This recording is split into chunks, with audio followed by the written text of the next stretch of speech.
नमामि धन्वन्तरिमादिदेवम्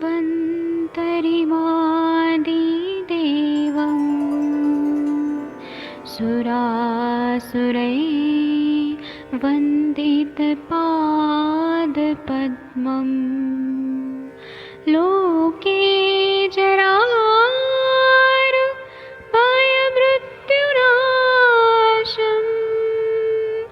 दातारमीशं विविधौषधीनां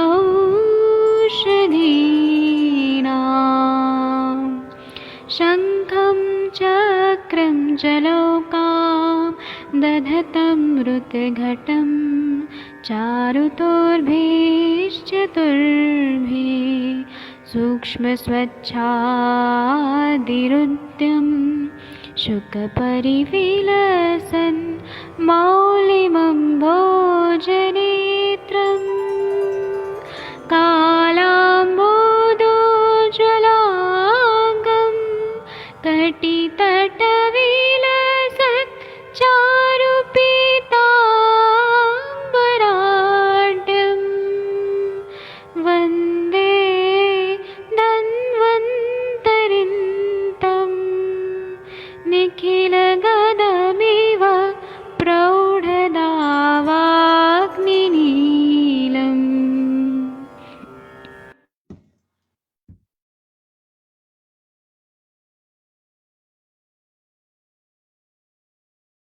प्रणाम सभी लोगों को। मैं वैद्य अरविंद पाठक पुणे महाराष्ट्र से आप सभी लोगों का स्वागत करता हूं। हम लोग माधव निदान में अभी वातरक्त के साध्य असाध्य क्या लक्षण होते हैं उस पर चर्चा करेंगे। और ये सब हमारे पास पेशेंट ऐसे ही आते हैं, तो किन पेशेंट का ट्रीटमेंट करना चाहिए, किन का नहीं करना चाहिए, ये जानना बहुत जरूरी होता है, तभी हमारा चिकित्सा सफल होता है। नहीं तो अगर असाध्य रोगी के पीछे हम लोग अगर बहुत ज्यादा मेहनत करेंगे तो वो अपयश देता है।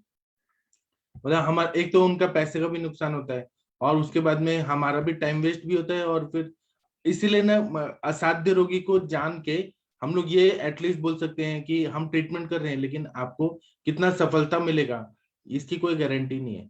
ऐसा हम लोग पेशेंट के रिलेटिव्स और पेशेंट को बता सकते हैं। अब साध्य साध्य क्या लक्षण होते हैं, श्लोक नंबर 14 देखिए, आप लोग के स्क्रीन पे दिख रहा है। इसमें ऐसा बता रहे हैं कि आजानुस्फुटितम यच्च प्रभिन्नम प्रस्नुतम च यत् उपद्रवश्च यज्जुष्टम प्राणमाशयादिभिः वात्रक्तम असाध्यम स्याद्याप्यम संवत्सरोत्थितम अस्वप्नारोचक श्वास मासकोथ शिरोग्राहः सम्मूर्छनाम सम्मूर्छाम मूर्छामदर्क तृष्णा ज्वर मोह प्रवेपकः हिक्का पांगुल्य विसर्प पाकतोद भ्रम क्लमः अंगुली वक्रता स्फोट दाह मर्म ग्रहार्बुदाः एतेरुपद्रवैर्वर्ज्यं मोह नैकेन वापियत्। आगे देखते हैं। मतलब वातरक्त यदि जांग तक चला गया है, मतलब पूरी तरह थाइज तक चला गया है, त्वचा फट गई हो, ये सब असाध्य लक्षण है।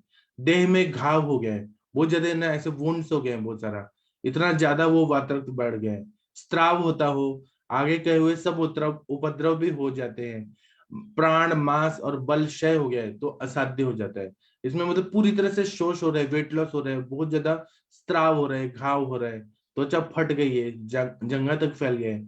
यदि ये सब लक्षण प्रकट न हुए हो और साल भर के भीतर हो तो साध्य हो जाता है। मतलब अभी नया नया हुआ है, 1 साल के अंदर वाला रोगी ठीक हो जाता है। साल भर के बाद व्याप्य हो जाता है। और फिर बोल रहे नींद नहीं आती हो, अरुचि हो, श्वास विकार हो, मांस दूषित हो गया हो, सिर जकड़ गया हो, मूर्छा मद पीड़ा, प्यास, ज्वर, मोह, कंप, हिचकी, पंगुलापन, विसर्प, देह का पक जाना, देह में कोंचने की सी पीड़ा होना, भ्रम होना, अनायास होना, थकावट होना, उंगलियों का टेढ़ा पड़ जाना, फोड़े निकलना, दाह होना, मर्म स्थानों में पीड़ा होना और अर्बुद, ये वातरक्त के उपद्रव है। फिर से देखिए, उपद्रव होता है, कॉम्प्लिकेशंस ऑफ वातरक्त, गाउटी अर्थराइटिस। नींद नहीं आ रही है, अरुचि हो रहा है, श्वास विकार हो रहा है, मांस दूषित हो गया, सड़ गए, सिर जकड़ गया है, मूर्छा मद पीड़ा, प्यास, ज्वर, मोह, कंप, हिचकी, पंगुलापन, विसर्प, देह का पक जाना, देह में कोचने की सी पीड़ा होना, भ्रम, अनायास, अंगुलियों का टेढ़ा पड़ जाना, फोड़े निकलना, दाह होना, मर्म स्थानों में पीड़ा और अर्बुद, ये वातरक के उपद्रव हैं। अर्बुद में यहाँ पे हम कैंसर भी देख सकते हैं, बिनाइन ट्यूमर होके फिर वो मैलिग्नेंट ट्यूमर हो सकता है। यदि सब उपद्रव हो जाए तो उस रोगी की चिकित्सा न करे, वह असाध्य हो सकता है। सारे उपद्रव एक साथ आ गए हैं तो, अथवा अन्य सब उपद्रव चाहे ना हो, केवल मोह हो तो भी रोगी को, मोह है तो रोगी बेहोश हो रहा है, तो ऐसे रोग भी असाध्य समझना चाहिए।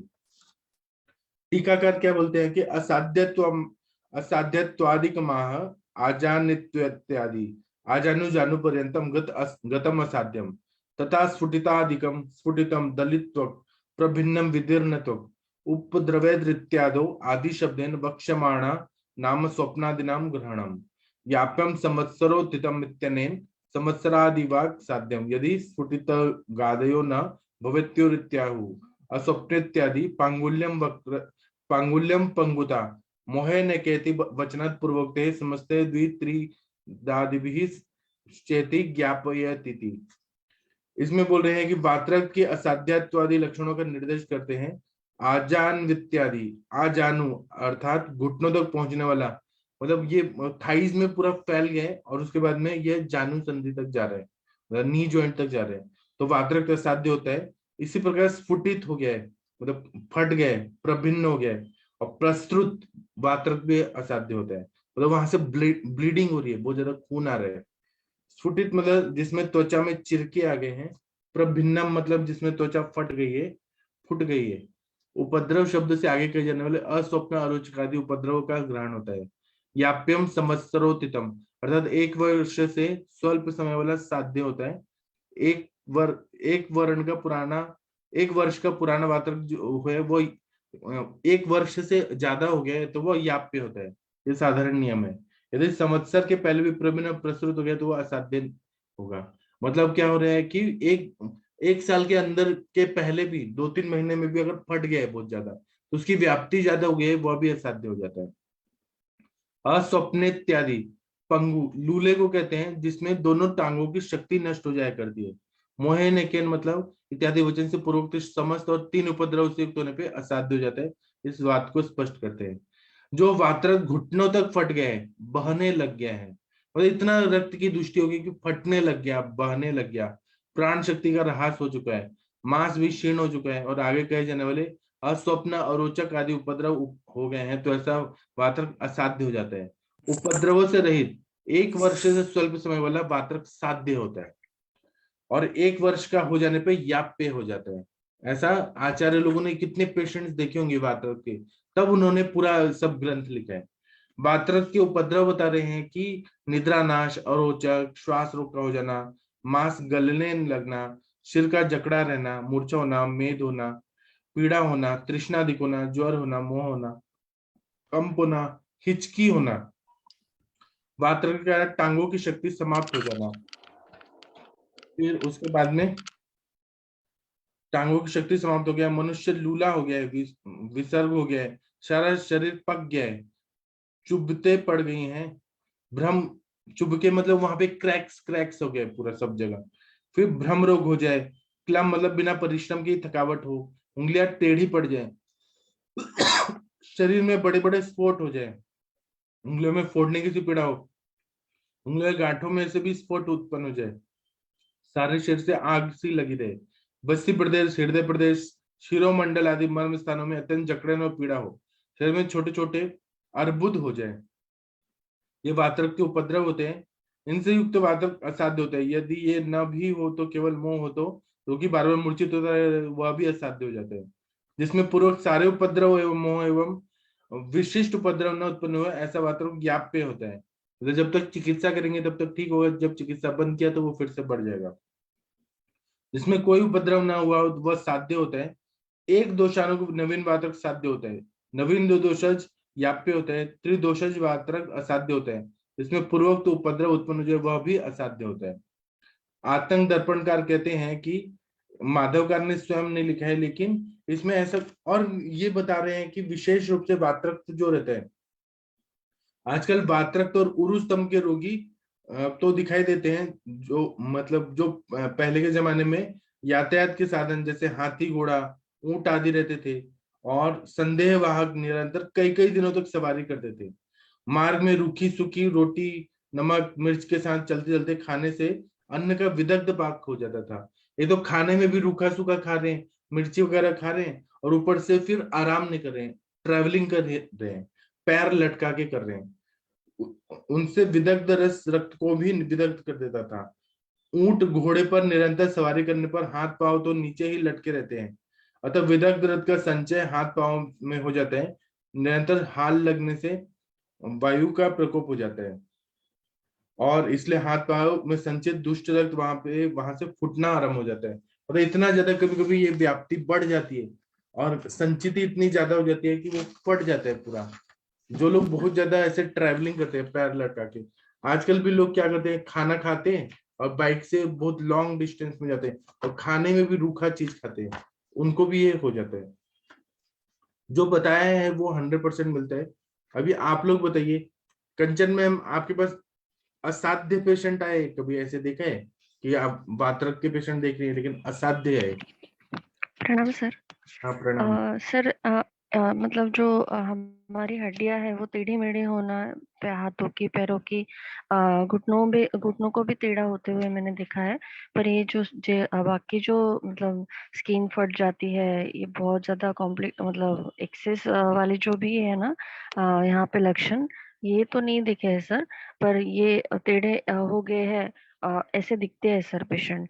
शायद हो सकता है कि हम बहुत बार स्किन प्रॉब्लम जो आती है ना, बहुत फटी हुई सी स्किन है, हो सकता है कि मैं ऐसे डायग्नोस नहीं कर पाई हूँ तब।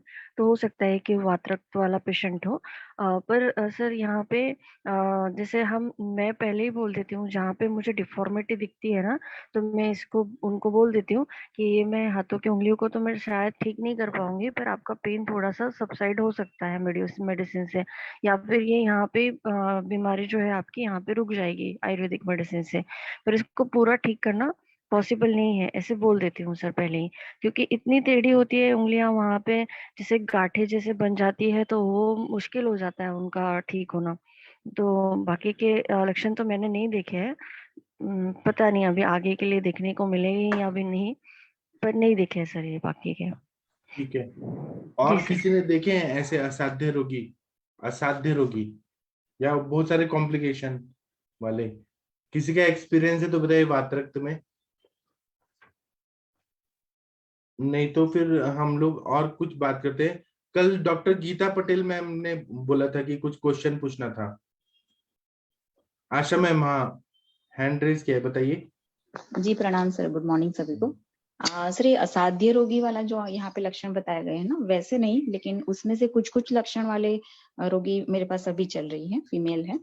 तो उनको यही है, गांठें हैं दोनों, मतलब टो जॉइंट में और स्मॉल फिंगर जॉइंट्स में, और स्किन में इरप्शन जैसे हैं। और अभी ट्रीटमेंट के बाद इरप्शंस वगैरह तो थोड़े थोड़े कम हो गए हैं। ये दोनों सिम्टम्स मुझे मिले हैं, तो ये तो अभी साध्य में ही गिना जाएगा, राइट? हाँ, तो क्या सिम्टम्स क्या मिले, बताइए ना सब कुछ। सर यही दोनों टो जॉइंट, उनके जो दोनों टो जॉइंट्स हैं उसमें स्वेलिंग है और गांठें जैसी है। और पहले तो उनको वहां पे शोथ जैसा भी हुआ था, अभी शोथ कम है। और ये हाथ की जो अनामिका और तर्जनी उंगली है, उसके अंदर छोटी छोटी गांठें जैसी है, और थोड़ा सा डिफॉर्म भी हो गया है। लेकिन अभी मतलब ट्रीटमेंट से उनको अच्छा लग रहा है, स्वेलिंग वगैरह कम हो गया है, पेन वगैरह कम हो गया है, स्टिफनेस भी थोड़ी थी वो भी कम हो गई है। लेकिन सर उनको हाथों में जो है ना इरप्शंस हैं, मतलब वो बोलते हैं कि जब भी पानी में काम करती हूँ ना, तो उससे फुंसिया जैसी हो जाती है और स्किन निकलने लगती है। स्किन ड्राई हो गई थी पहले, फिर ट्रीटमेंट से स्किन ड्राई होना तो कम हो गया है, लेकिन जो हाथों में मतलब फुंसिया होती रहती है बार बार, जैसे पानी भर के फुंसी होती है फिर उसमें ड्राइनेस आने से स्किन निकलती है ना, उस टाइप का है। तो मैंने उसमें तूरक तेल वगैरह दिया था, करंज तेल बीच में चलाया था, वो बोले कि मुझे बहुत जलन होती है उससे, तो फिर मैंने तूरक तेल चलाया था। बाकी सारी शमन औषधियां ही दी थी, क्योंकि वो बस्ती वगैरह के लिए रेडी नहीं थी। वो बोले जैनी हूँ तो अभी पर्यूषण चल रहा है, तो हम लोग ये सब नहीं कराते हैं। जी सर। जी ठीक है, और किसी को कुछ बताना है तो बता सकते हैं। डॉक्टर गीता पटेल मैम, आपने कल कोई क्वेश्चन पूछने वाली थी आप? हाँ सर, मेरा एक पेशेंट चल रहा है पीसीओडी का। हाँ हाँ, तो वो 2019 में पहली बार डिटेक्ट हुई चॉकलेट सिस के साथ। फिर एक गायनेक ने उसको 24 महीने यानी 2 इयर्स के लिए ओरल पिल्स दिया कि वो डिजोल्व हो जाएगी। नहीं हुई, लास्ट सितंबर में मेरे पास आई। उसने उसी ओरल पिल्स छोड़ दिया तो दूसरी साइड भी बहुत बड़ी हो गई। वो सब कंट्रोल हुआ आयुर्वेदिक मेडिसिन से। फिर मैंने एक मेरी सीनियर से ट्रीटमेंट कराई। मैंने तो छोड़ दिया है आयुर्वेदिक 20 साल से, और 1 साल से ही कर रही हूँ, तो मुझे इतना एक्सपीरियंस नहीं था कि मैं इसमें क्या करूँ। तो उसने आयुर्वेदिक और पंचकर्म साथ में दिया, और लास्ट 8 मंथ से ट्रीटमेंट स्टार्ट है। नॉर्मल साइकिल सब हो गई रेगुलर, पर वो चॉकलेट सिस नहीं डिसॉल्व हो रही है। तो आपने क्या मेडिसिन क्या दिया था, वो तो बताइए। हाँ, काचना गूगल, अग्नितुंडी और चित्रकादि दोनों बीच बीच में छोड़ के चलाते थे। रजक प्रवर्तिनी जब मेंसेस नहीं आता था तब देते थे। आरोग्यवर्धिनी कभी दिया है। मेंसेस एक दो बार नहीं आया तो सुकुमार कसाई दिया है। जी, इसमें एकदम ऐसे सिस्टमेटिकली करिए ना, पहले तो हेतु निकालिए। हाँ, वो सब बंद कर दिए। वो पिज्जा बर्गर ही खाती थी हाँ पहले तो। और हाँ। बीच में वो एग्जाम के टाइम में वो स्टूडेंट है फिजियोथेरापी की, तो 1-2 बार वो एग्जाम के टाइम में रात्रि जागरण हुआ और फिर से मेंसेस में डिस्टर्ब हुआ। तो फिर मैंने वो तो बोला उसको कि ये सब तो बंद करना ही है तुम्हें 1 साल के लिए अभी, कि एग्जाम के टाइम तो मुझे जागना ही पड़ेगा। बस वही था। नहीं तो अभी क्या खाने में क्या दिया आपने, वो बंद कराया तो खाने पीने में क्या दिया आपने? हाँ, नॉर्मल फूड पे ही रखा है अभी तो उसको 10 साढ़े 10 बजे सोना है, सुबह तो जल्दी उठती है कॉलेज के है तो। अच्छा, और नॉर्मल फूड में क्या दिया है मतलब? सुबह चपाती लेती है चाय चौक के साथ, फिर दोपहर को सब्जी रोटी लेती है, और शाम को खिचड़ी और सब्जी भाखरी। अच्छा, आप ना क्या करिए ना कि पहले तो उनका शोधन करा दीजिए अगर हाँ, पॉसिबल वो है। सब कराया सर, विरेचन किया दिसंबर में प्रॉपर। अच्छा फिर उसके बाद 4 योग बस्ती का साइकिल किया, वो सब तो किया, पर फिर भी इस पे रीजन नहीं हुआ, इसीलिए मुझे बोला कि मैं आपको एक बार मैं कुछ ट्रीटमेंट बता देता हूँ, बाकी अंजना मैम बताएंगी। चॉकलेट सिस्ट जब होता है ना तो हम लोग क्या करते हैं, मांस पाचक, मेदोपाचक, रक्त पाचक। रक्त पाचक देने से बहुत अच्छा फायदा होता है। मांस पाचक, मेदोपाचक और रौद्र रस देते हैं, ये कुबेराक्षादि वटी देते हैं। हाँ, इधर नहीं मिलती कुबेराक्स, मैंने आपके मैं भेज लेक्चर दूंगा, पढ़ा। ओके, मैं दे दूंगा। कुबेराक्षादि वटी से चॉकलेट सिस्ट जल्दी से ठीक हो जाता है। फिर उसके बाद में पत्र पुटली स्वेद, नाभि के चारों ओर ना पत्र पुटली स्वेद, तो उसमें 6 पत्ते होते हैं। करंज का पत्ता, एरंड का पत्ता, अर्क का पत्ता, इमली का पत्ता, शिगरू का पत्ता और करंज का पत्ता, इनको छोटे छोटे पीसेस करके सरसों के तेल में फ्राई करके और फिर गरम गरम ना कपड़े में डाल के उसका पोटली बना के और उसका स्वेदन देना है नाभि के चारों ओर। और नाभि के ही चारों ओर ना जलौका लगाना है, जलौका व चारण करना है। दूषित रक्त निकलता है ना, चॉकलेट से जल्दी से डिजोल्व होता है। और सहचरादि तेल का मात्रा बस्ती दीजिए डेली, और फल दीजिए, और पुष्प धनवा रस दीजिए, नष्ट पुष्पांतक रस, वृद्धिवादी का वटी, ये सब देने से चॉकलेट से 3-4 महीने में ठीक हो जाता है। अदल बदल के देना है, आरोग्यवर्धनी वटी, चंद्र प्रभा वटी, ठीक हो जाता है। बाकी कंचन मैम आप क्या देते हैं चॉकलेट सिस्ट में? सर मैं ऐसे मतलब मैं इसमें केशर गूगल भी चलाती हूँ सर, और हाँ। आरोग्यवर्धिनी चलाती हूँ। हाँ। बहुत बार मैं यहाँ पे मोती पिष्टी, सवाल, पंचामृत वगैरह ये भी ऐड करती हूँ सर, सहरवा पिष्टी।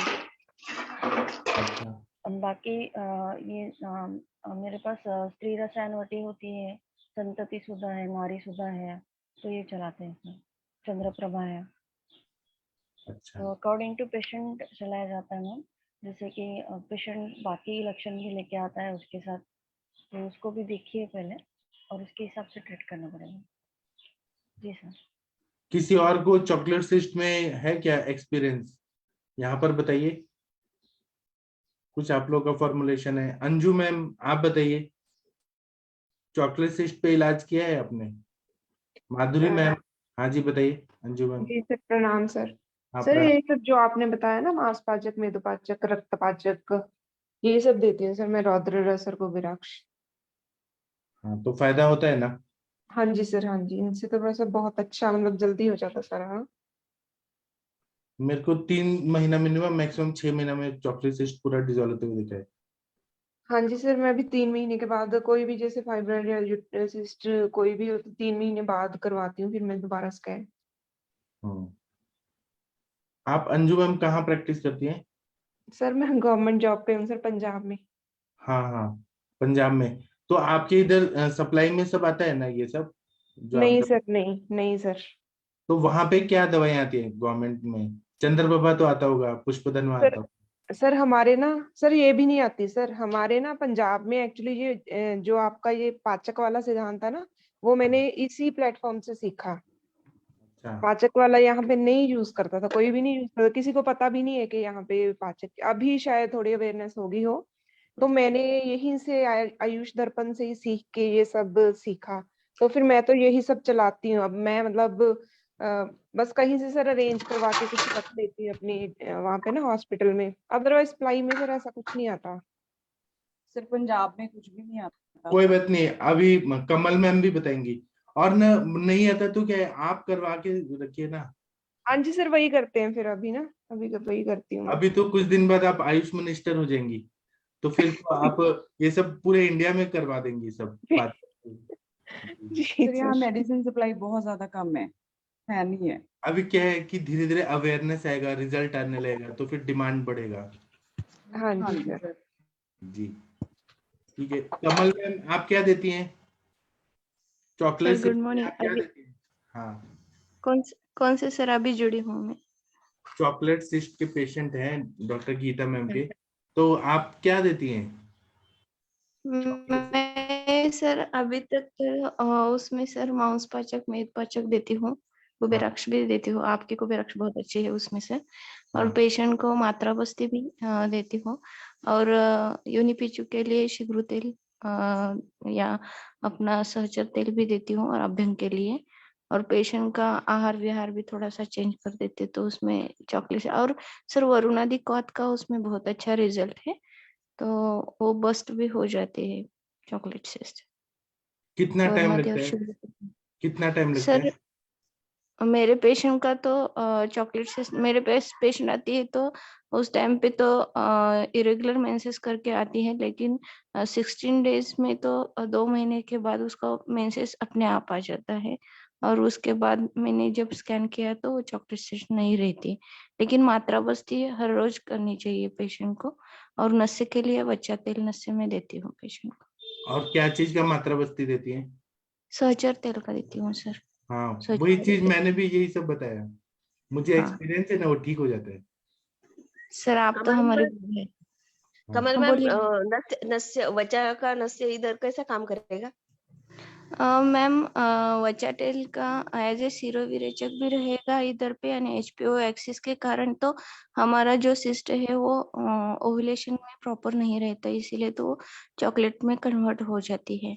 तो जो एचपीओ एक्सिस पे काम करने की वजह से वो सिस्ट बस्ट हो जाती है। और उसका जो हम मांसपाचक मेदपाचक देते हैं तो उसमें तो जो स्तोत्ररोध रहता है, और लोकली स्थानिक स्नेहन स्वेदनवाद की रुक्ष गुण बड़ा होता है, तो वृक्ष गुण कम करने के लिए, और कफ का क्लेद ऐसे मान के हम वचा तेल देते हैं, तो बहुत अच्छा काम करता है मैम इसमें। Okay, thank you ma'am. हाँ ओके मैम। कमल मैम, सर कमल मैम एक इसमें क्वेश्चन। हाँ बोलिए ना। हेलो। अगर वचा तेल अवेलेबल नहीं है तो उसके बजाय हम और कोई ऑप्शन में यूज कर सकते हैं क्या, तीक्ष्ण उष्ण तेल? ज्योतिषमती तेल है। ज्योतिषमती तेल चलता है सर, ब्राह्मी तेल भी चलता है इसमें। हाँ और कभी कभार सर मैं पेशेंट को वो भी नहीं अवेलेबल होता तो अदरक नशे भी मैम ने जो बोला है वो जी शीघ्र जी। भी दे सकते हैं, हम शीघ्र तेल भी दे सकते हैं नशे के लिए मैम। और मिलता है आशा मैम, सब मिलता है, और तेल तो मिलता सर है। मिलता है, लेकिन मैंने एक दो बार मंगा के देखा ना तो उसका क्वालिटी ठीक नहीं है, फिर पेशेंट को तुरंत ही मेरे से लीजिए, मेरा वाला इरिटेशन। बहुत बेस्ट है, 101 आवर्ती वाला। सर एक बार हम हाँ सर इसमें अंजना मैम ने हमको बताया था 80 का लेप भी इसमें बहुत अच्छा काम करता है। कहाँ, ऊपर पेट पे? नहीं, अधोदर, हाँ अधोदर पे, सही ना, नाभि के हाँ आसपास। हाँ। कैसे और करना है मैम, कैसा करना है? 80 का जो रहता है चूरन वो घोल करके कल्क बना के वो नाभि पे डालने का, नहीं तो गरम तिल का, हाँ गरम तो इसमें? गरम नहीं मैम, थोड़ा सा हाँ कोश ऐसे करके, ज्यादा भी नहीं, क्योंकि स्किन डेलिकेट रहती है तो पेशेंट को हाँ भी हाइजीन रहना चाहिए। तो वैसे नहीं तो हम तिल का कल्क लेके वो भी उसका भी प्रतिसारण, मोहरी मानो सरसों का भी हम प्रतिसारण करते हैं, तो उससे भी वो सिस्ट बस्ट हो जाती है। कभी कभार मंजिष्ठादि तेल का भी प्रतिसारण करना चाहिए, तो वो भी अच्छा काम करता है। और इसमें मैम अभी मैंने 1-2 पेशेंट में किया था, तो उधर पे जलों का हम लगाते हैं ना, तो वो बस्ट हो जाती है सिस्ट मैम। हाँ वही और मैंने भी कहा, जलों का मैंने भी कहा, और पत्र पुटली स्वेद से भी हो जाते हैं। और सर पेशेंट का जो ये जलों का लगाते हैं ना, तो वो जब ओमिट करती है ना, तो ऐसे क्लॉट्स ब्लैकिश कलर के, और मानो कफ ही निकल रहा हो उधर से, और स्थानिक पेशेंट बहुत इतना, उसके बाद जब आपके पास पेशेंट आता है तो उसका लोअर एब्डोमेन इतना बहुत सॉफ्ट लगता है उसमें। अंजना मैम से भी इससे गाइड, मैंने बहुत अच्छा गाइड करते, तो मैम थोड़ा सा हमको गाइड करे इसमें। मैं तो अभी ये मैम है तो ना, मैम आएंगी तब ना, बराबर। मैम ओके पूजा कर रही है, अभी आएंगी थोड़ी देर में। ओके सर, हाँ, ठीक है सर। और किसी को एक्सपीरियंस है तो शेयर करिए प्लीज। चॉकलेट सिस्ट में आशा मैम आपने और क्या दिया है? जी सर, अंजना मैम जैसे बताया था उन्होंने, तो त्रिकटु, नागकेसर और उसके साथ कालमेघ, कुटकी, और एक कॉम्बिनेशन उन्होंने रस औषधियों का भी बताया था जो मैंने पेशेंट में चलाया था, बंग भस्म, अबरक भस्म, वो 125 mg, और कभी कभी शिला सिंदूर वगैरह भी चला सकते हैं अगर चॉकलेसिस बड़ी और क्रॉनिक है तो, और इसके साथ भूनिम्बादी क्वाथ या भूयामल की यूज कर सकते हैं, क्योंकि जैसे रसव स्रोतक की दृष्टि होती है तो उसमें यकृत पे भी काम करना जरूरी है, और अगर स्रोतावरोध ज्यादा है तो विरेचन के एकाध मतलब तीव्र विरेचन या फिर एकाध क्लासिकल विरेचन कराने के बाद ही बस्ती देना चाहिए। जी सर। सर ये शीला सिंदूर क्या है कंटेंट, और उसका कार्य कैसे होता है शीला सिंदूर? ये दूध पापेश्वर का है, मुझे उसके बारे में नॉलेज नहीं है। ये ओके। प्रशांत भट्ट जी आप बताइए, शिला सिंदूर का आप यूज करते हैं? कमल मैम आप यूज करती हैं शिला सिंदूर? नहीं सर, मैंने अभी तक नहीं यूज किया। दूध पापेश्वर कंपनी का आता है। प्रशांत। प्रणाम हाँ सर।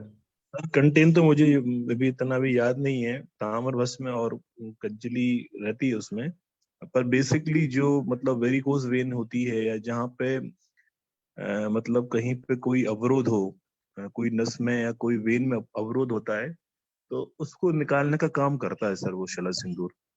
तो जिस मैं वेरिकोज में यूज करता हूँ तो बहुत अच्छे परिणाम मिलते हैं उससे। तो कहीं भी मतलब शिला सिंदूर को आप यूज कर सकते हो, कहीं क्लॉट है या कहीं आपको मतलब कोई इन्फाक्ट हुआ है ना, या कभी ब्लीड हुआ है, आप वहां पे इसको यूज करें, बहुत बढ़िया परिणाम आते हैं सर इसके। सर मतलब लेखन का कार्य करता है क्या ये? हाँ, लेखन का काम करेगा, और वो जो अवरोध है उसको, जो मतलब रक्त वाहिनी में जो अवरोध हुआ है ना, उसको खोल देता है। अच्छा अच्छा, मतलब सर हार्ट के वो अथेरोस्क्लेरोसिस में भी कर करेगा सकते? करेगा, सब में काम करेगा, ओके। जहां भी ये वाली संप्राप्ति है सब जगह काम करेगा। फाइब्रॉइड में, सिस्ट में, थ्रोम्बोसिस में काम फाइब्रॉइड किया में क्या आपने? फाइब्रॉइड में भी करेगा, आपका इन्फाक्ट में भी करेगा, ब्लीड में भी करेगा, और गॉल ब्लैडर स्टोन्स में भी करेगा। हाँ अच्छा। वेरिकोज वेन में भी करेगा, सब में करेगा। Okay okay, thank you sir. Prashant sir, ये जी डीप वेन थ्रोम्बोसिस को ट्रीट किया क्या आपने? डीप वेन थ्रोम्बोसिस, हाँ, बहुत सारे पेशेंट है मेरे पास, उसके सब ठीक हो जाते हैं। उसका लाइन ऑफ ट्रीटमेंट थोड़ा सा डिस्कस कर सकते हैं अगर अभी नहीं तो बाद में कभी कर सकते करिए। हाँ, उसमें वही जो सर बताते हैं कि इसमें आप सहचर तेल का मात्रा वस्ती कंटिन्यूशन में रखिए, इसमें शस्त्रिशाली पिंड स्वेद करिए, कवल धारण कराइए, है ना, और मेडिसिन में वही सर अपना रक्तपाचक है, इसमें आरोग्य वर्धनी बटी है, शिला सिंदूर है आपका, ये सब देते हैं सर हम, तो उससे ठीक हो जाता है। कैशोर गोकुल है। बहुत बार ना डीवीटी जो रहता है, डीवियन थ्रोम्बोसिस, वो वातरक्त जैसे सिम्टम्स आते हैं। जी जी, यही मैं सोच पैर रही थी कि पूरा वात्रक लाल हो के जाता है जी। वात्रक की पूरी अगर हम लोग उस पर ट्रीटमेंट करें तो तिक्तक शीर बस्ती बहुत अच्छा काम करता है। हाँ, तिक्तक बस्ती हो गया। डीप वेन थर्मोसिस में मैंने एक पेशेंट ठीक किया था, उसको मैंने शिला सिंदूर और आरोग्यवर्धिनी बट्टी का कॉम्बिनेशन दिया था, और उसका जो पैर है वो गर्म पानी की बाल्टी में आधे आधे घंटे तक डुबा कर रखने को बोला था, तो उससे वो खुल जाता है, तो पूरा स्वेलिंग वेलिंग कम हो जाती है। सर हमारा जो पेशेंट है ना उसका ऊज कर रहा है, ब्लड मतलब ऊज कर रहा है वहां से। तो रक्त मोक्षण करा के थोड़ा प्रेशर कम करना पड़ेगा, रक्त मोक्षण जलौका लगा दीजिए। हाँ बराबर सर, रक्त मोक्षण भी करना है, इसमें लीच थेरेपी भी करनी पड़ेगी। और अगर इसका सर रक्त मोक्षण का और कोई ऑप्शन, क्योंकि मतलब ब्लड उससे निकाल तो सकते हैं, जैसे जलौका भी नहीं है मेरे पास। सिरावेद कर दीजिए, और ऊज कर रहे हैं ना तो सूक्ष्म त्रिफला और एकेटी दे दीजिए, वो पहले तो बंद करना पड़ेगा। सूक्ष्म त्रिफला एंटीबायोटिक का काम करता है, और लोकली आप जातियारी तेल उसे ड्रेसिंग करिए जी, बहुत अच्छा फायदा होता है। और वो जो अपना है ना शोणित स्थापन गण, चरक संहिता में सूत्र सामने शोणित स्थापन गण, उससे डीप वेन थ्रोम्बोसिस में बहुत अच्छा फायदा होता है। जी thank you Prashant sir, thank you वैद जी। जी मैम। डीप वेन थ्रोम्बोसिस तो ऐसे वात्रक्त जैसे, गंभीर वात्रक्त जैसे ही सारे सिम्टम दिखते हैं, पूरा पैर जो है ना स्वेल्ड हो जाते हैं और ब्लड हो जाता है। अभी शमन चिकित्सा ही करूंगी पहले, और जो जहाँ पर जो व्रण है उसकी व्रण की चिकित्सा कर दूंगी। आप क्या करिए, तिक्तक शीर बस्ती के जो द्रव्य है ना, जैसे गुडुची है, पटोल है, यष्टि मधु है, किरातिक्त है, इसको दूध में शीरपाक बना के वो पीने के लिए दीजिए, उससे पूरा रक्त शुद्ध हो जाता है पूरा। रक्त पाचक दीजिए, ताप्या दिलो दीजिए। विरेचन कराइए इसमें आप। हाँ विरेचन भी कराइए। और मीनल मैम का तो बहुत एक्सपीरियंस है ऐसा। मीनल मैम आप बताइए प्लीज, आपके पास डीवीटी के पेशेंट आते हैं क्या? प्रणाम सर। हाँ जी, आपके पास आते हैं पेशेंट डीप वेन थ्रोम्बोसिस के? नहीं तो वेरिकोज वेन से ज्यादा ट्रीटमेंट, डीप वेन थ्रोम्बोसिस का तो ठीक नहीं एक्सपीरियंस।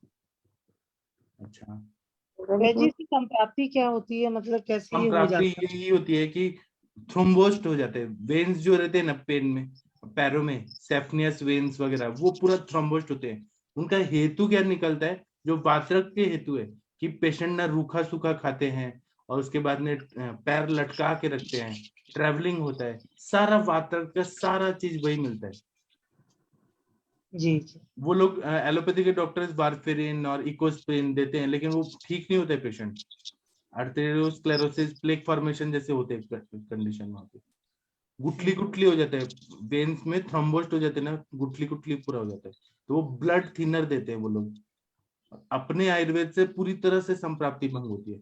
मैंने क्योंकि किया है ना, मुझे मालूम है पूरी तरह से पेशेंट ठीक हो जाता है, 3 से 6 महीना लगता है।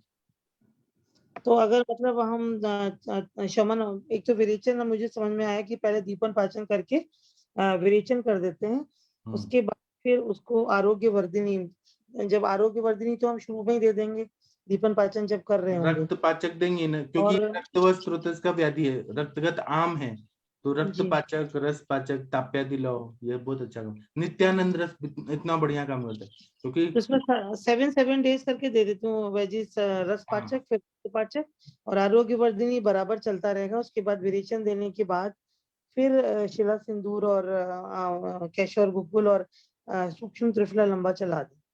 हाँ ठीक है, संसर्जन कर्म के बाद। हाँ, ठीक है और ना आप पेशेंट को कॉन्फिडेंटली बोलिए कि ये ठीक हो जाएगा। पेशेंट हमारे पास आता है ना, अगर आप ही घबरा जाएंगी, वो बोलेंगे कि आप ठीक कर सकते हैं क्या, ऐसे पूछते हैं, तो आप बोलेंगे कि होगा नहीं होगा, तो फिर वो नहीं आपके पास आएंगे। आप बोले होगा, 100% होगा। नहीं वैजी, वो मेरी जो पेशेंट है ना उसका हस्बैंड है, तो मैंने तो उसको यही बोला कि तुम एलोपैथिक कर रहे हो बट इसका ट्रीटमेंट नहीं है उसमें, और आप ये करो आयुर्वेदिक के लिए आना। उसने अभी रिपोर्ट ही भेजी है मुझे, और जो उसका व्रण बना हुआ है जहाँ से यूज कर रहा है उसकी व्रण की चिकित्सा पहले करके उसको ठीक करती हूँ। सूक्ष्म त्रिफला और एकेटी दीजिए, पूरा एकदम सूख जाएगा। Thank you Prashant sir. Diabetic wound रहते हैं ना, तो ऐसे होता है कि क्या करें, डायबिटिक वुंड में वो फैलते जाता है, गैंग्रीन जैसा हो रहा है, उसमें भी सूक्ष्म त्रिफला और एकेटी से एकदम सूख गया है, इतना अच्छा फायदा होता है उससे। ठीक है, गीता पटेल मैम, आपकी मैम आ गई है, अंजना मैम, आपको पूछना है तो पूछ सकती है मैम से। गीता पटेल मैम, डायरेक्ट पूछे मैम से। हाँ मैम, आप चॉकलेट सिस में क्या देती हो? अंजना मैम। जी सर, सुप्रभात सभी लोगों को नमस्कार। सुप्रभात। सुप्रभात मैम। जी जी जी सुप्रभात Good मैम। morning, पहले ma'am. थोड़ा साइज वाइज बताएंगे मैम, कितना है, कितना वेट? 27 by 25 27/25 और 5 पेशेंट mm। अनमैरिड की मैरिड? अनमेरिड है, लीन पीसीओडी वाली है। जी जी जी जी। वेट कितना होगा उसका, एज और वेट? 52 है वेट और एज 22। अच्छा अच्छा। और दूसरी ओवरी नॉर्मल है ना? हाँ वो नॉर्मल की ठीक वो है। उसमें तो 50/56 था, पर वो हाँ डिसॉल्व हो हाँ गई, वो हुई थी, स्टार्टिंग हुई थी, ये 3 साल जी। पुरानी है। हाँ हाँ। और उसकी मेंस्ट्रुएशन हिस्ट्री क्या है पेशेंट की? अभी नॉर्मल है, विरेचन और ये योग बस्ती के हाँ। बाद नॉर्मल है मेंसेस। क्या क्या दे रहे हो आप उसको, कैसे विरेचन करा रहे हो, बताओ एक बार, क्या क्या दे रहे हो? क्लासिकल विरेचन किया था। अच्छा, कब किया था मैम, कितने दिन हो गए? दिसंबर में किया था मैम। अच्छा अच्छा, उसके बाद लगभग। हाँ योग जी। बस्ती और ये मेडिसिन चालू ही है। अच्छा, क्या क्या चल रही है जैसे? अभी तो काटना गूगल, आरोग्यवर्धिनी जी और अग्नितुंडी और चित्रकादी अल्टरनेट देते थे, जी जी जी। और हाँ 10 मैम। मुल्कात और वरोपात। अच्छा अच्छा अच्छा। कब से चल रहा है मैम, ये कितने दिन से चल रहा है? मैम 4-5 महीने से चल रहा है ट्रीटमेंट। अच्छा, तो साइज कुछ रिड्यूस नहीं हुआ क्या, उतना ही है? नहीं हुआ, अब बढ़ा है सर मैम, वो 20/22 था, वो अच्छा 5वां में बढ़ के आया इस बार। अच्छा। हाँ, क्योंकि विरेचन में भी मैडम जैसे आप कह रहे हो क्लासिकल दिया, तो अब तो 8 महीना कंप्लीट हो गया, नवा चल रहा है ना, दिसंबर में दिया था तो, हाँ है ना? हाँ हाँ हाँ। अगर पॉसिबल हो तो एक बार फिर से आप अपना उसको पंचकर्म रिवाइज कर दीजिए। 6 महीने बाद तो हम लोग कर ही सकते हैं, वैसे भी ये तो व्याधि है।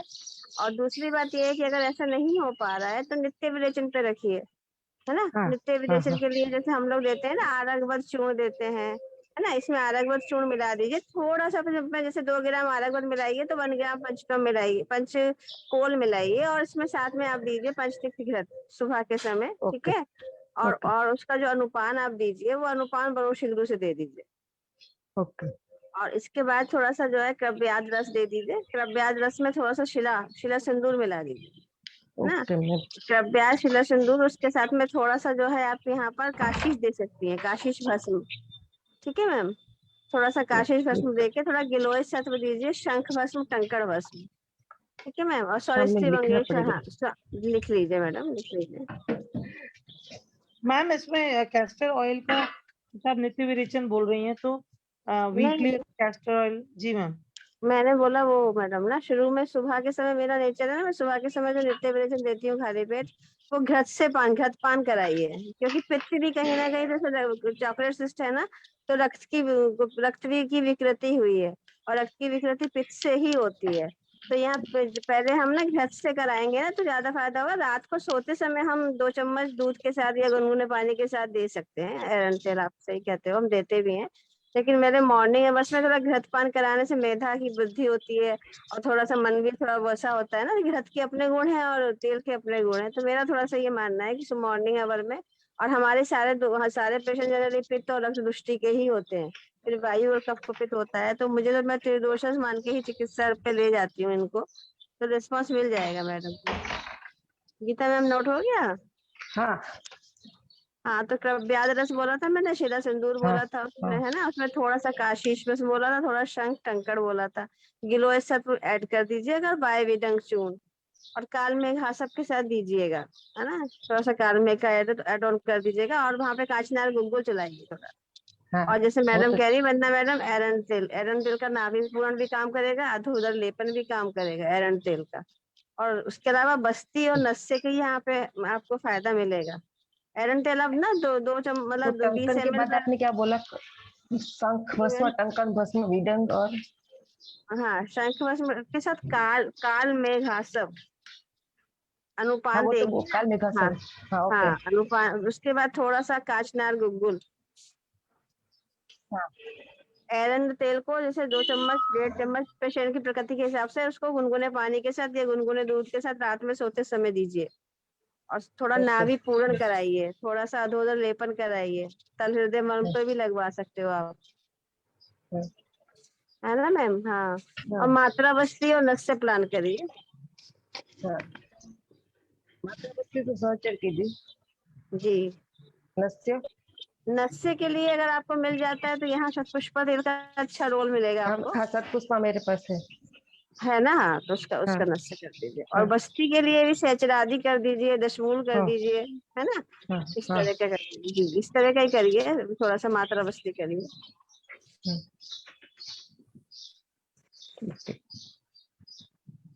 ठीक है मैम, इतना ओके। करिए दो, हाँ, और आराम मिलेगा पक्का। जी मैम ये एंडोमेट्रियोसिस के पेशेंट में चॉकलेट सिल्क अमूमन मिलती है, तो एक्चुअली हाँ मैम, एक्चुअली क्या है ना, जैसे कि वो जब पेशेंट को प्रॉपरली हार्मोन्स डिसबैलेंस तो हो ही रहा है, एचपीओक्सिस पे काम नहीं हो पा रहा है प्रॉपरली, तो जो क्या होता है, जैसे हम आयुर्वेद से वही मानेंगे कि रक्त धातु भी यहाँ जो है एड ऑन हो गया है, रक्त धातु भी कुपित हो गया है। वायु पित्त और कफ तो हम मानते ही हैं कि जब कफ फॉलिकल बनाता है, तो कहीं अगर फॉलिकल प्रॉपर नहीं बन रहा है तो कहीं ना कहीं वो कफ दृष्टि से हो रहा है। पश्चिम अनावस्था पित्त करता है, क्योंकि वो रप्चर कराता है। तो जब रप्चर नहीं होता है तो पश्चिम अनावस्था पित्त के कारण कुपित हो रहा है वो, और वायु के कारण उसका अनुलोमन नहीं हो रहा है। अब यहाँ पे ये तीनों तो चल ही रहा था, साथ में रक्त धातु की भी पित्त इतना कुपित हुआ है कि रक्त धातु की रुष्टि हुई है। और वो जो कहना चाहिए वो रक्त है, वहां पे हम रक्त मोक्षण तो कर नहीं पाएंगे, उस रक्त को हमें निकालना है, तो बस धीरे धीरे इसको डिजोल्व भी करना होगा, है ना मैम? तो जी डिजोल्व जी करने के लिए पहले लेखन द्रव्य थोड़ा सा, क्योंकि अब वो एक तरह से कहते हैं ग्रंथीभूत आर्ता भी जैसा बन गया है, तो पहले इसको देके फिर इसके बाद जो अगर दूसरा फार्मूला ग्रंथीभूत आर्बुद का दिया जाएगा तो थोड़ा सा कहते हैं पहले विलयन कर दे, इसको थोड़ा डिजोल्व कर दे, फिर वो भेदन करके बाहर निकाल देगा। मतलब स्क्रैपिंग जैसे संजीवनी वगैरह भी इसके हाँ अंदर हाँ जी हाँ, बीच बीच में डाल सकते हैं संजीवनी वगैरह, तो एक एक गोली खा लेगी तो कोई नुकसान नहीं करेगी, एंटीबायोटिक की तरह काम करती है।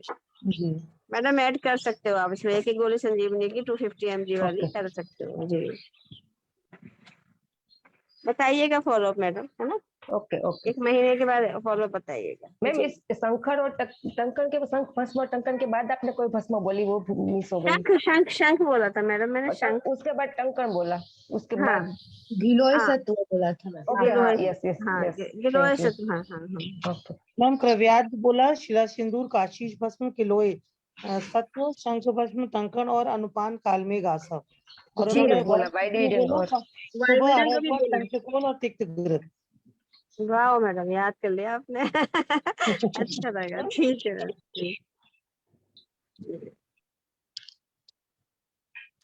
एक्चुअली सर बेटे का एग्जाम चल रहा है हाफ ईयरली वाला, तो उसको थोड़ा प्रिपेयर करना पड़ता है, मॉर्निंग में उसके साथ लगना पड़ता है, इसलिए थोड़ा लेट ज्वाइन हो पाया। All the best madam, all the best. Thank you ma'am, thank you. Asha ma'am आपने हैंड रेज किया है। जी, अन्ना मैम प्रणाम। हाँ मैडम, आपके नमस्कार बेटे के नमस्कार। एग्जाम के लिए बहुत बहुत बेस्ट विशेस। अच्छा, थैंक यू मैम। ये जो इनफर्टिलिटी के केसेस रहते हैं ना मैम, तो उसमें मेरे पास एक मतलब मेरी कजिन का ही केस है। उनको 2 जी बार आईवीएफ का साइकिल हो गया है, लेकिन वो फेल हुआ।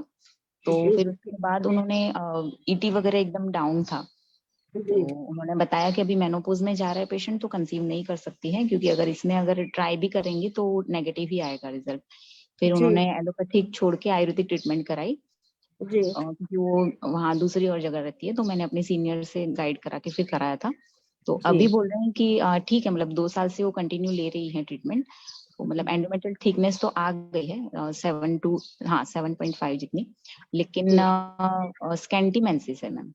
जैसे अपने बस्ती वगैरह का तो चलाया है विरेचन, क्लासिकल विरेचन बस्ती वगैरह, अभी स्कैंटीमेंसिस हो रहा है, तो उसमें ये आपका कासिस वाला योग काम करेगा क्या? नहीं नहीं नहीं नहीं मैम, उसमें थोड़ा सा आपको ना वो देना होगा। जनरली क्या करना चाहिए आपको, यहाँ पर पहले ओवरी का स्टेटस देखिए, है ना, और फॉलिकुलर स्टडी कराइए। हाँ, वो ओवरी में करवाया था मैम। ओवरी में 2 सिस्ट थी, चॉकलेट सिस्ट थी, राइट और लेफ्ट दोनों में, तो वो 6 महीने की ट्रीटमेंट के बाद दोनों रिजॉल्व हो गई। लेकिन अभी मतलब ईटी थोड़ा सा वो लोग बोल रहे हैं कि डेवलप करना चाहिए, तभी होगा। हाँ, तो उसके लिए पेशेंट नस्य किस नस्य प्रकृति की कराइए। है? नस्य कर रही है, नस्य चिकित्सा हो रही है। हाँ, नस्य करा रहे हैं, क्षीरबला से नस्य करा रहे हैं। हाँ, थोड़ा सा बीच बीच में चेंज करिए, शतावरी तेल से शतपुष्पा तेल से, है ना। और उससे जी क्या है, उसमें आपको ना संतर्पण जनन चिकित्सा करना होगा। मैंने जो अभी बताई वो लेखन, या आप तर्पण जनन चिकित्सा बताई। इसमें मुझे जी क्या करना है कि फॉलिकल को जो है स्ट्रेंथ देना है ना, तो फॉलिकल को स्ट्रेंथ देने के लिए ओवरी को स्टिमुलेट करना है। ओवरी को स्टिमुलेट आप नस्य से कर सकते हो बहुत अच्छे से, और मात्रावस्थी से भी कर सकते हो। और उसके अलावा जो हमारे पास अपनी मेडिसिन चलती हैं, जैसे पुष्पधन रस का बहुत अच्छा रोल मिलेगा आपको, या फिर नष्ट पुष्पांतक का अच्छा रोल मिलेगा। मैं क्या करती हूँ इस समय, थोड़ा सा सूर्यशेखर के साथ पुष्पधन रस ऐड करती हूँ, और जैसे अभी वंदना मैम करती है कि संजीवनी भी मैं कहीं कहीं ऐड करती हूँ, मुझे कहीं लगता है कि हाँ अगर मैम, ग्रहणी दृष्टि के भी है लक्षण तो ऐड करना हाँ इसीलिए। और इसके बाद में आप थोड़ा सा ना त्रिभंगी या स्वर्ण त्रिभंगेश्वर बहुत फायदा करेगी। यहाँ पे सतपुटी अभ्रक भी बहुत अच्छे फायदा करती है, और गिलोय सत्व तो डालना ही चाहिए हम लोग को, है ना। और साथ में थोड़ा सा जैसे अभी आप बोल ही रहे थे, तो काल में कुटकी या फिर भूमिया मिल्की में से कोई एक द्रव्य आप ले लीजिए, किसी भी फॉर्म में ले लीजिए, ठीक है। और साथ में अनुपान अनुपान कराने के लिए भी, जैसे यहाँ पे थोड़ा सा मॉर्निंग अवर्स में मैं बताती हूँ कि दाढ़ी मस्तक काम कर सकता है, या फिर आपका जो है ये इसमें नागकेशर भी यहाँ पे अच्छा काम करेगा। आरगवत के साथ भी आप नागकेशर मिला के दे सकते हैं, या निशोध के साथ भी आप दे सकते हैं, लेकिन यह नागकेशर का अच्छा रोल होगा। और पंचतंत्र घृत भी दीजिए, थोड़ा घृत कल्पना बढ़ाइए, स्नेहन भी करिए, ठीक है ना। शतावरी और से हो जाएगा कि पंचतिक हाँ तुमको हो सूट नहीं जाएगा, करता? हाँ शतावरी दीजिए, कोई दिक्कत नहीं, शतावरी दीजिए। नागकेशर और शतावरी दीजिए, अच्छा कॉम्बिनेशन बन के आएगा। ठीक है, मतलब कंसीविंग के चांस है ना जैसे? हाँ, और एक मेडिसिन बहुत मिरेकल सर ने बताई, मुझे बहुत अच्छे रिजल्ट मिल रहे हैं। अभी मैंने 4-5 केस में देखा, पद्म काष्ठ जो हाँ, हम लोग पद्म पढ़ते हैं, काष्ठ। पद्म काष्ठ का रिजल्ट बहुत अच्छा आ रहा है। जी पद्म मैम, वो तो काष्ठ मुझे चूर्ण मंगाना जी है। जी जी। एक बार आप रिपीट कर देंगे क्या क्या बताया? गिलोय सत्व, कालमेघ, हाँ नागकेशर, हाँ शतावरी घृत, दाढ़ी हाँ मस्तक चूर्ण और हाँ। मात्रावस्थी। इसके अलावा इसके अलावा उसमें मैंने बोला ना, पुष्पधन रस बोला, संजीवनी और पुष्पधन, शिवशेखर, नष्ट है ना। हाँ पुष्पांतक। हाँ, नष्ट पुष्पांतक के पुष्पधन, संजीवनी, शिवशेखर। और इधर जो है अभ्रक भस्म बोला था मैंने, शतपुटी अभ्रक भस्म। और जी उसके साथ में थोड़ा सा गिलोय सत्व मिला दीजिएगा, और उसके साथ में शतपुटी अभ्रक, गिलोय और त्रिभंग बोला होगा, सॉरी त्रिभंगेश्वर, है ना, त्रिभंग। जी, हाँ मतलब थोड़ा पोषण सा, करने वाले जो भी है वो डाल। हाँ हाँ थोड़ा बंद। Okay ma'am, thank you. Regeneration अच्छे से जी। एक इश्यू है उनको आगे, एक फीमेल चाइल्ड है। हाँ हाँ हाँ, आगे एक और चाहिए के लिए तो थोड़ा सा करना पड़ेगा, हो जाए, इसी से थोड़ा लगना पड़ता है। बहुत पेशेंट ऐसे आते हैं कि मॉडर्न साइड वालों ने हाथ खड़े कर दिए, लेकिन यहाँ आते हैं और प्रेगनेंसी भी आ जाती है। जी मैम, मतलब वो है ना वर्किंग है, टीचर है, तो ये कि इतना मेरे से हो नहीं पाता है, थोड़ा स्ट्रेसफुल जॉब है उनका। मैंने यही सोचा थोड़ा कारण, यही कारण है हार्मोन डिसबैलेंस होने। जी मैम, ओके ठीक है मैम, कराती हूँ मैं। Thank you. Thank you.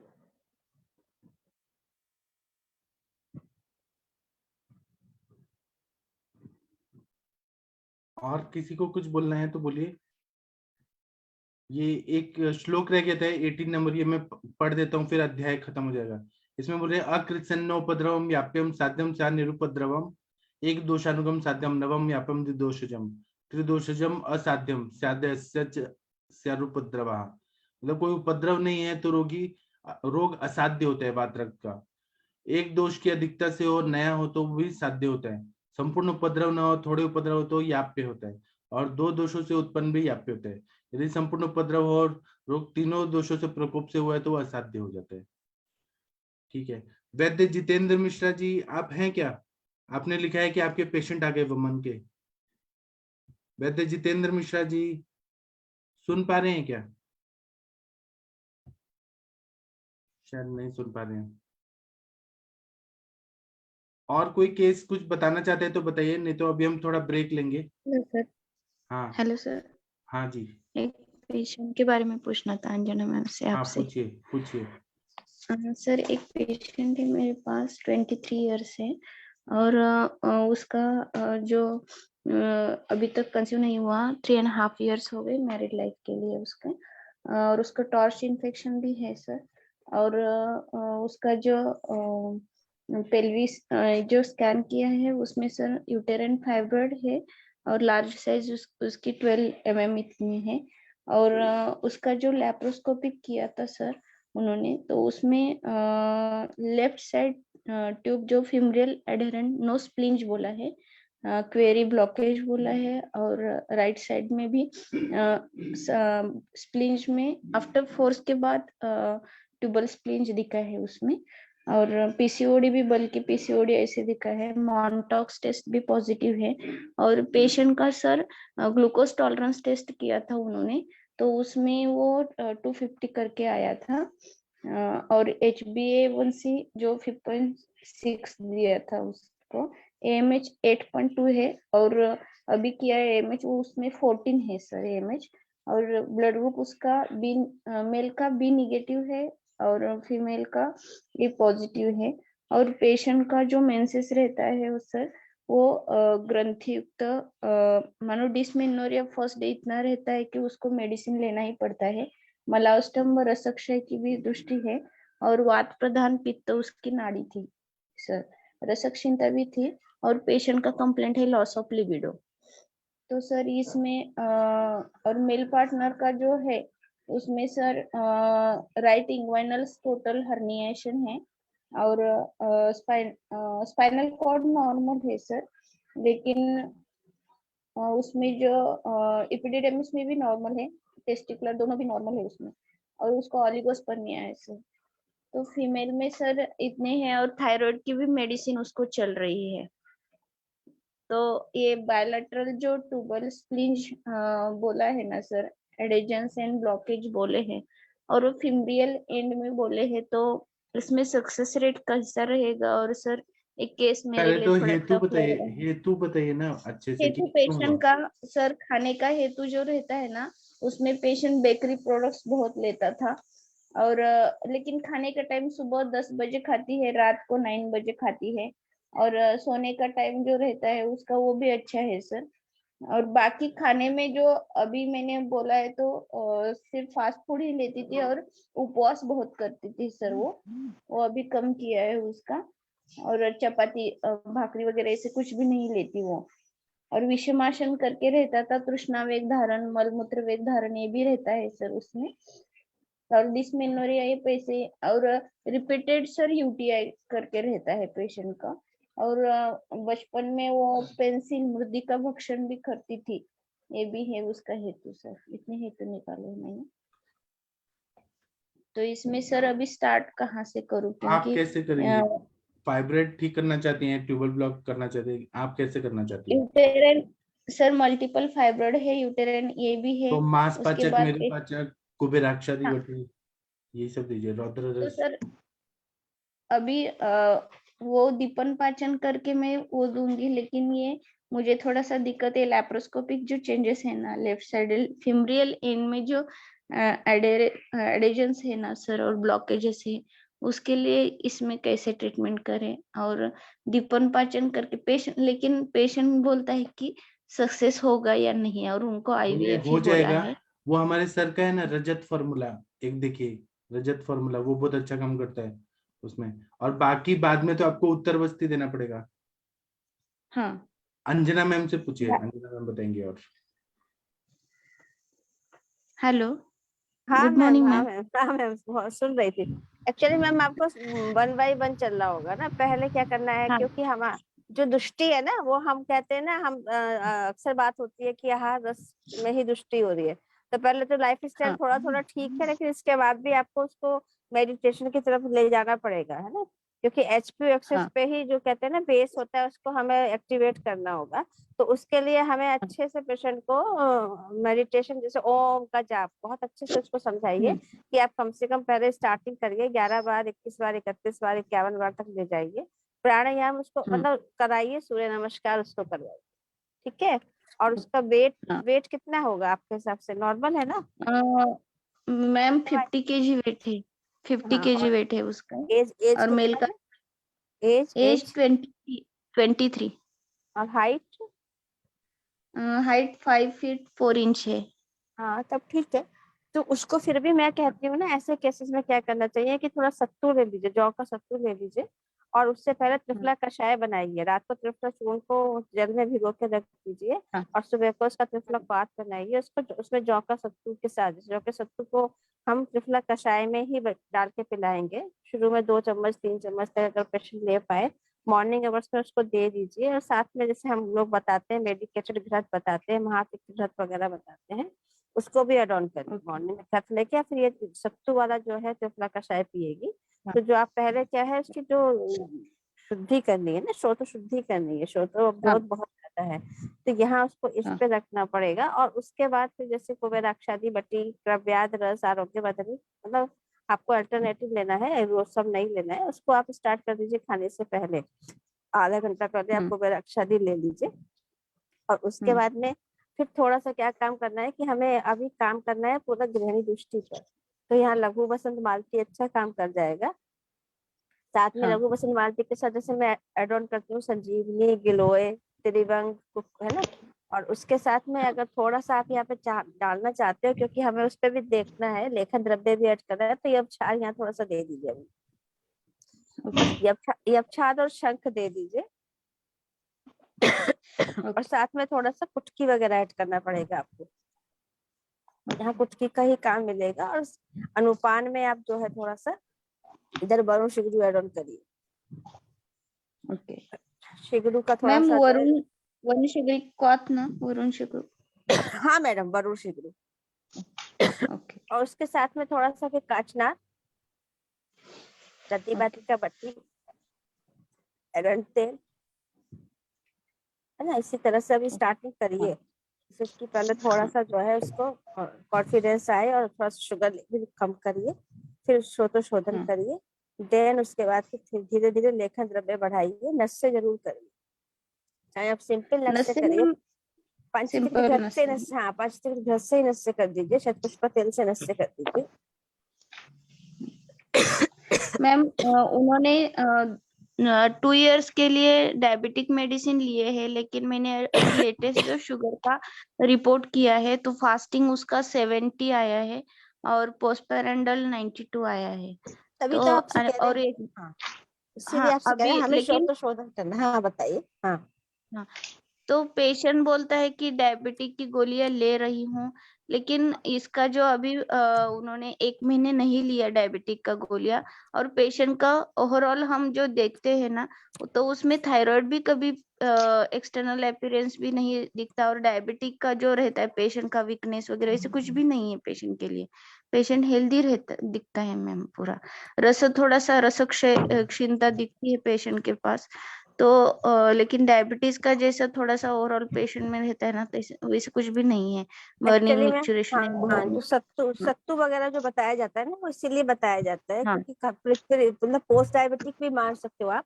और श्रोतो अवरोध का भी जो एक हमारे पास मैटर होता है। दूसरी बात है जो मेदो वृद्धि हुई है ना, फाइब्राइड वगैरह बना है, और जैसे आपने कहा कि ट्यूबर ब्लॉक है, तो इसका इफेक्ट आपको मिलेगा। ओके। और शुगर को भी बढ़ने नहीं देगा। अगर आपका शुगर मेंटेन है तो इसको शुगर को एकदम मेंटेन रखेगा। इस पे मेरे सर मैम बताइए। मॉन्टॉक्स टेस्ट भी पॉजिटिव है इसमें। तो इतना ज्यादा कितना उसका वो बताया होगा ना कि ड्यूरेशन कितना है? नहीं, सिर्फ उन्होंने मॉन्टॉक्स टेस्ट किया है, एंडोमेट्रियल बायोप्सी नहीं की उसमें। Mantoux test positive. हाँ पॉजिटिव तो लिखते हैं, लेकिन वो जो उसका एरिया होता है ना जहाँ मेडिसिन डालते हैं, इंजेक्शन लगाते हैं, उसका कितना एरिया इन्वॉल्व हुआ उसका लिखते हैं। अगर वो पॉजिटिव है भी तो वही मतलब उसकी रिएक्टिविटी देखी जाती है। अगर ज्यादा आपको डाउट लगता है तो फिर आप इसके आगे का टेस्ट करा लीजिए, ट्यूबरक्लोसिस का। ठीक। हाँ अगर आपको लगता है, क्योंकि मॉन्टॉक्स मैडम ना बहुत ज्यादा कहना चाहिए कि आप उसका उतना वो रिलायबल नहीं है, मतलब वो बहुत बड़ा पैरामीटर नहीं है कि शी इज ट्यूबरक्लोसिस ना, ट्यूबरकुलर है पेशेंट, ऐसा नहीं है। ट्यूबरक्लोसिस कंफर्म है, ऐसा मॉन्टॉक्स से नहीं कह सकते हम। ठीक है, तो मैं फीमरियल ब्लॉकेज जो है ना उसकी वजह से तो रहेगा इन्फेक्टेड पैथोलॉजी। अभी आप ये चलाइए, अच्छे से दीपन पाचन हो, थोड़ा श्रोतोशोधन हो, तब फिर बस्ती पे आ जाएंगे ना। सर कह रहे हैं ना, फिर बाद में मस्ती करेंगे ना हम लोग, मात्रावस्थी करेंगे, उत्तरवस्थी करेंगे, सब करेंगे। लेकिन नस से कर सकते हैं। और मात्रावस्थी आप हल्का स्टार्ट कर सकते हैं इसमें। तो शिगरू तेल बनवाइए, शिगरू तेल के साथ 10 मोल तेल मिलाइए और एरण तेल मिलाइए और मात्रावस्थी कराइए। शिगरू में थोड़ा 10 मोल तेल और थोड़ा सा एरण तेल। तो मैम ये डिस्टल एंड का तो ओपन होता है ब्लॉकेज, मैंने देखा है, लेकिन फीमरियल एंड के लिए मैंने हो जाता है। प्लीज चर्चा को हम आगे भी जारी रखेंगे। अभी अष्टांग हृदय का समय हो गया है। जी नमस्कार सर।